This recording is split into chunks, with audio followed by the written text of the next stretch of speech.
Hello everyone, welcome back to your own channel. दोस्तों, आज हम एक ऐसे मेथड के बारे में बात कर रहे हैं जिससे आप इजीली निफ्टी 50 को बीट कर सकते हैं और ना सिर्फ निफ्टी 50 को बल्कि कई सारे स्टॉक्स को भी बीट कर सकते हैं।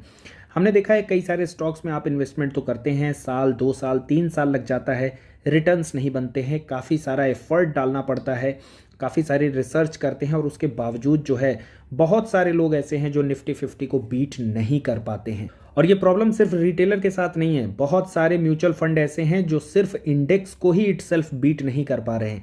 लेकिन आज मैं एक ऐसे तरीके के बारे में बात करूंगा जिससे आप निफ्टी 50 को बहुत ही हैंडसम वे में न सिर्फ शॉर्ट टर्म के लिए बल्कि लॉन्ग टर्म के लिए भी इजीली बीट कर सकते हैं।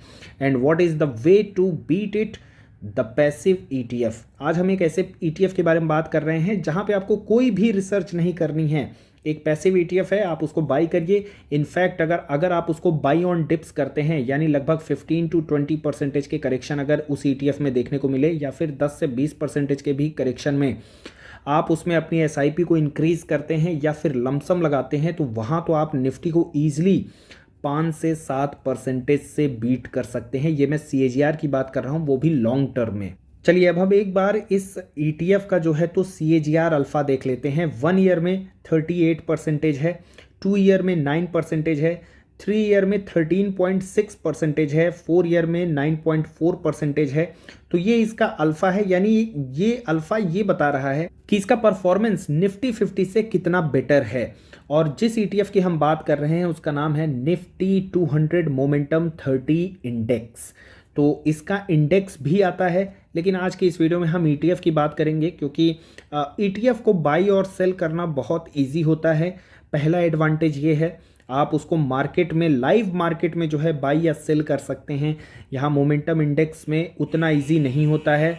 इसके अलावा ईटीएफ में मुझे 2 और मेजर एडवांटेज दिखते हैं। सबसे पहला तो वहाँ कोई एग्जिट लोड नहीं होता, और number 2, expense ratio as compare to mutual fund जो है वो काफ़ी कम होते हैं। उसका रीज़न ये है कि ये एक पैसिव फंड होते हैं ईटीएफ जो होते हैं, और इंडेक्स फंड या फिर अगर म्यूचुअल फंड की जनरली बात करें तो वो एक्टिवली मैनेज किए जाते हैं, इसलिए वहाँ पर जो है तो थोड़ा सा एक्सपेंस रेशियो ज़्यादा होता है ना। अब हम एक बार निफ्टी से इसका जो है तो परफॉर्मेंस को कंपेयर कर लेते हैं। अगर आप यहाँ पे देखेंगे, एक साल में निफ्टी ने 22% के रिटर्न दिए हैं।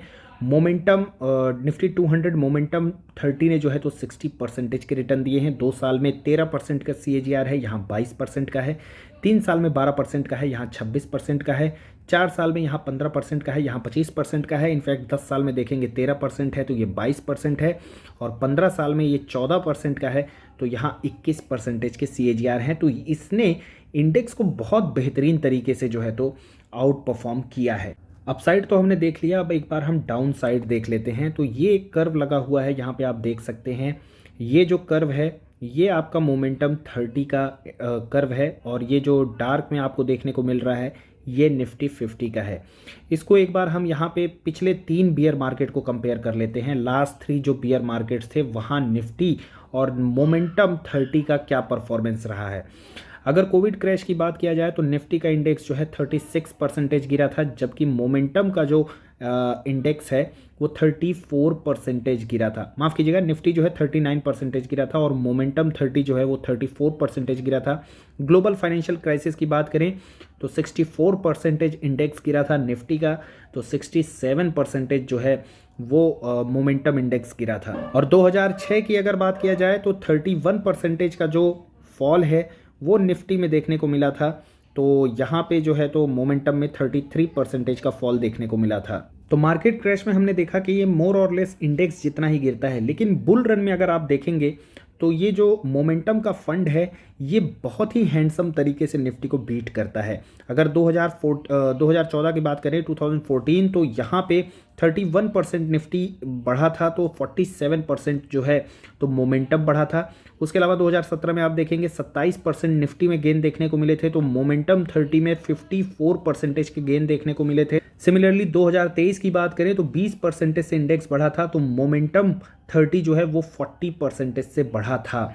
तो यहाँ पे आप देखेंगे कि एटलीस्ट 15% से हर बार जो है ये निफ्टी को बीट कर रहा है। और अगर पिछले 10 साल का डाटा लिया जाए तो 10 साल में 7 बार निफ्टी 230 ने इंडेक्स को आउट परफॉर्म किया है। अब देख लेते हैं कि ये काम कैसे करता है। तो निफ्टी 200 में कुछ 30 ऐसे स्टॉक्स होते हैं जिनमें मोमेंटम बहुत ज़्यादा हो जाता है। आप उसको यूं भी समझ सकते हैं कि निफ्टी के कंपैरिजन में उनमें रिलेटिव स्ट्रेंथ बहुत ज़्यादा होती है। निफ्टी अगर 1% से भागता है तो वो स्टॉक जो है तो आपको 3-4% से भागते हुए देखने को मिलेंगे, और निफ्टी अगर गिरता भी है 1 या 2% से तो कभी कभी वो स्टॉक जो है ग्रीन में भी देखने को मिलेंगे। उनमें मोमेंटम काफ़ी ज़्यादा रहता है। तो मोमेंटम स्कोर के बेसिस पर टॉप की जो 30 कंपनीज होती हैं उनमें ये जो ETF हैं वो इन्वेस्ट करते हैं, और इनकी रिबैलेंसिंग भी होती है जो कि 6 से 12 मंथ के बेसिस पर होती है।